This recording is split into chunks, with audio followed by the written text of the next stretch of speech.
I think one of the little stories within the paper that I really liked was it wasn't a story, it was a study on a hill where the one group was put on a skateboard and the other was put on a box, and just how that threat perception changes, like how steep the hill looks and how your brain predicts you're going to crash, you're going to fall, you're going to all these other things. And if you relate that to what we're talking about here, pain is a threat perception. If you add that, then you have to violate the whole, well, you're not going to fall, you're not going to, maybe you're good on a skateboard, like who knows?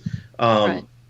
But it was a pretty cool concept to really think about that. Like adding pain and adding that threat will actually change the way you perceive not just your own body, but the environment around you and how you're going to predict navigating that. And I don't know. It's a pretty cool concept. So then it's easy to step back into the whole enactivism thought, right? Yes. Yeah. Yes. Right on. Yeah. I think that example brings in all those different kind of concepts that we talk about in the paper. So embeddedness, so how we're always coupled to the environment and how that shapes perception. The concept of affordances, so different environments afford us different options in terms of action, and that shapes our perception. So action, the skateboard example you gave, the action can be falling down and hurting ourselves.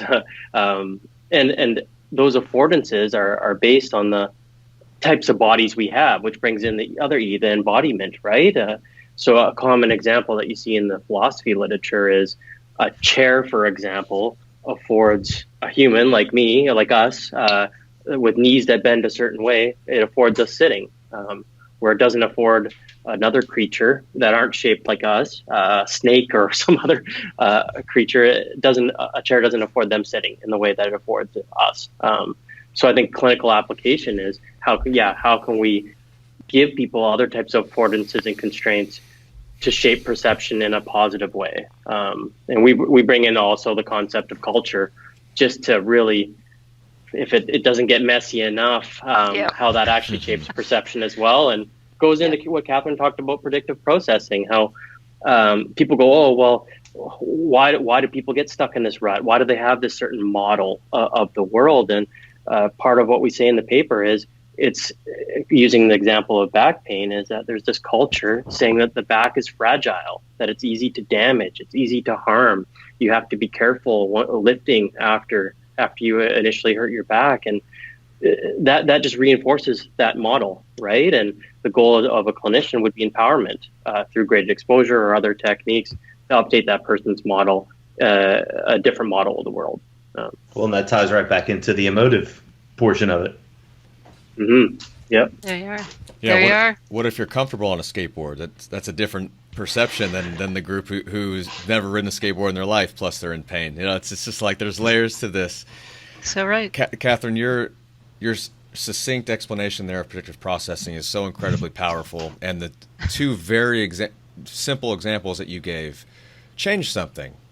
Change the range of motion, change the tempo, change the intensity of the thing. We talk about this all the time. Manipulate a variable.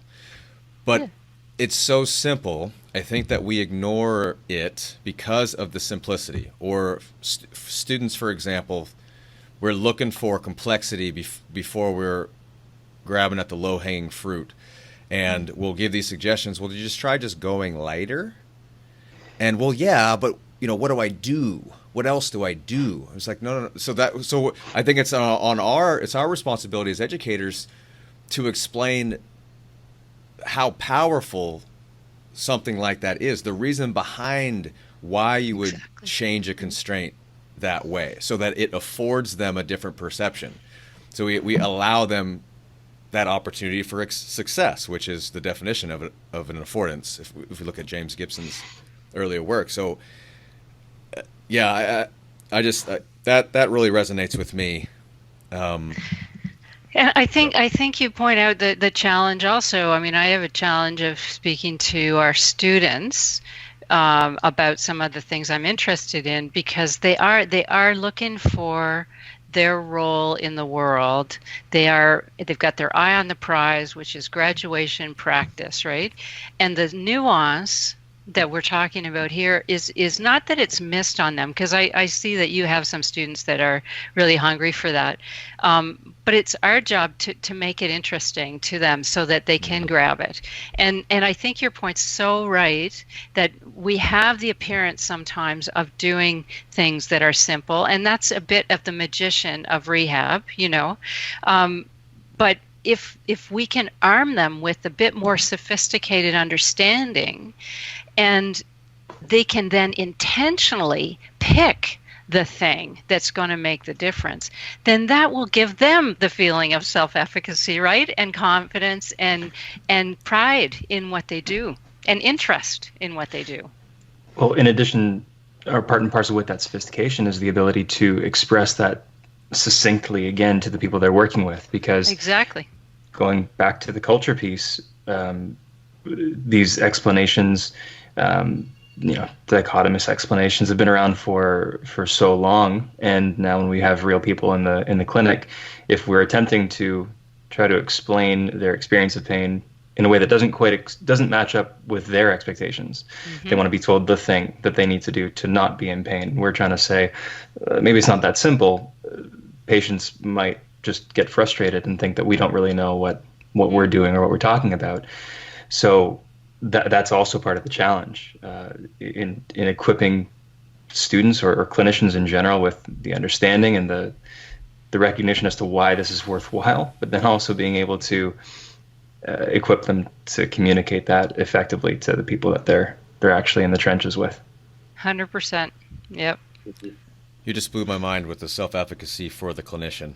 It makes me think, because it's like the individual, the task, and the environment. These are non-separable subsystems in a complex adaptive system. But then you also have the clinician, patient, complex adaptive system. That coupling with the environment that are inseparable. You mentioned that in the paper, that social construct. So it's. Gosh, we could talk about these things for a long, long time, but we got to get you guys back on so we can dig into this stuff a little bit more. But for the 1 millionth time, read the damn paper, people, and read it again and again. Twice.